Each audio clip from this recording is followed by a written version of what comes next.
Yes. I'd like to manufacture these and these DIRs. Yes. And it explains how it works. Now, considering it's stored on a computer chip back in my office, I can download all the information. Yeah. Now, I think that every man should have one of these, and then there should be a want on the part of the male population to increase. Yes. Now, 400 grams or less indicates that your penis is limp, like a string, and there may be possible underlying medical problems. 5 to 600 grams, a man is borderline hard. Yeah, hard for a while, but then softens. 1,000 grams is a very good hardness. Imagine a piece of oak. A mark of every healthy man should be able to achieve 1,000 grams of hardness. Now, 1,500 to 2,000 grams, a man is extremely healthy. Yes. Imagine a steel beam for an erection. And then 2,000 grams titanium. It is understood that the man is in excellent health, that he does not smoke or drink to excess and gets plenty of rest and is probably 15 years old. Now, this concept of teenagers, yes. Did you decide you were going to use the sexual nerve endings of teenagers? A measure of a man is not in inches. Now, I could present to those seemingly healthy young men who exercising and taking supplements. I recommended the hardness factor, and I recommend that I manufacture and sell these throughout the world. Now, there could be a lot of money in this if you understand what men would buy for the reasons. Well, 6-week program, the before and after DIR readings. Now, why is it that only medical practitioners can buy one of these computerized devices that measures the actual hardness? When every man will, I think there's a market for this. Ooch. And I think if it's presented to the public in the right way, I could end up being a multi millionaire just for manufacturing and selling it.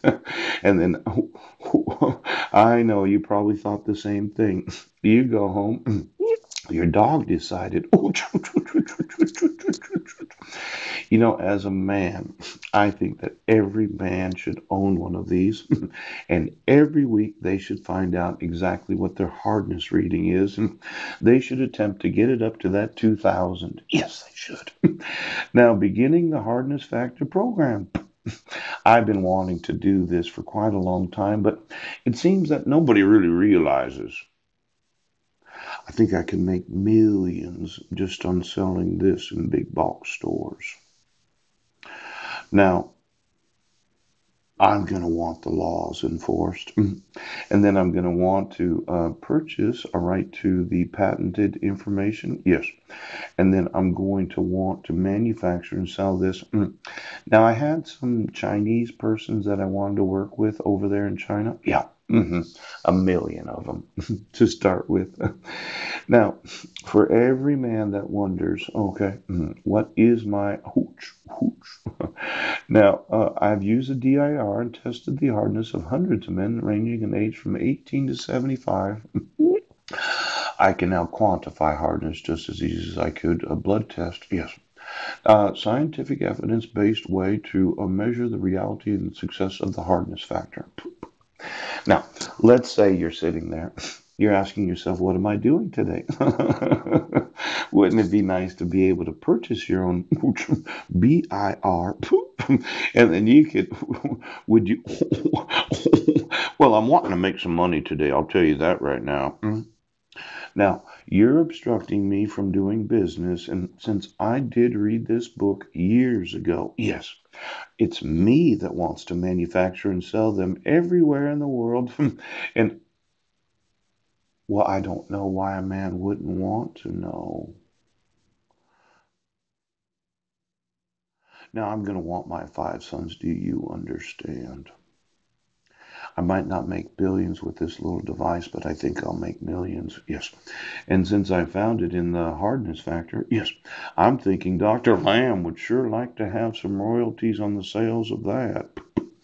Now, he was kind enough to put it in the book and educate me about what was available. I would like to take the initiative, yes, and manufacture and sell it everywhere. Now, who is it that is the hard penis that thought you were going to be real hard on me? Because I just wanted to document that even though I'm not the one that designed it, I have the availability of selling it. Now, let's look at hardness. Ooch, who's this? Adolf Hitler. Oh, do you remember the Nazi Party of Germany? I was thinking of the Nazis and their Nazi youth organizations. See, there are some of those that we do not see that decided that we were all going to go the way of the Nazi. Pooch, could you get me every youth organization in the United States, the Boy Scouts? Yes, yes, yes.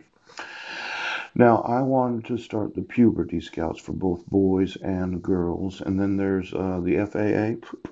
Go through the high schools and get me every organization that works with youth, that all of them thought we were going to go the way that we were all going to have hard dicks because we had dogs. Yes, and adults were going to use our sexual nerve endings. Now, I am wanting to affect the sexuality of those 14 to 18. Yes. Hitler Youth was an organization formed by the Nazi Party in 1922. Ooh. Hitler Youth, the Hitlerjugend, in Germany, 1926. Named for the Nazi leader Adolf Hitler. Ouch. Now, what Nazi? Ooh, Nazi. What do we not see? Oh, you're the hard penis, and you're going to take the penis of every youth from 14 to 18 because your penis doesn't work like a man's does. Poop. Now, I have 5 sons, yes, and I'm going to want to speak to them, and I'm going to want to know all the youth organizations that can legally lease or rent space from any school everywhere in the world right now. Now, for all the civil rights coordinators that thought it was an email list, yeah, I'm an actual man. I'm going to want to test my erection every week. And then I'm going to find it right now. Give me every organization and association that can legally use any school in the United States, everywhere in this nation. And I want to know every employee, every volunteer right now.